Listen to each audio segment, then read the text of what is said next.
Matagumpay na naisagawa ang media presentation ng Accomplishment in Combating Loose Firearms ng Police Regional Office 5 sa panguna ni Police Brigadier General Andre P. Dizon, Regional Director PRO 5, nitong ikadalawa ng Disyembre taong kasalukuyan sa Multipurpose Building Camp Brigadier General Simeon A. Ola, Legazpi City.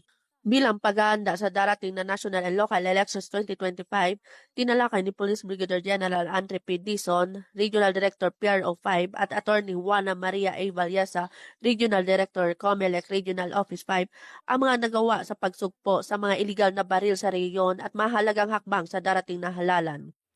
Ipinakita ng Regional Civil Security Unit 5 at Regional Forensics Unit 5 ang static display ng mga baril na kasalukuyang nasa kanilang kustodiya. Tinataya na sa 700 ang mga nakumpiskang loose firearms sa iba't ibang operasyon na isinagawa ng Police Regional Office 5.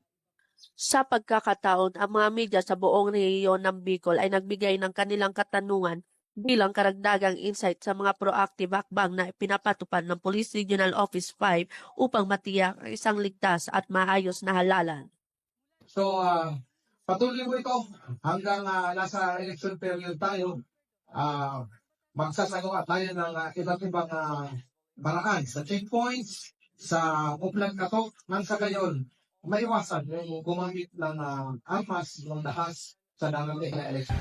Mula dito sa Legazpi City, Albay, ako po ang inyong PNN correspondent, Police Corporal Doxy Charis Casasos, alagad ng batas tagataguyod ng Balitang Pulis.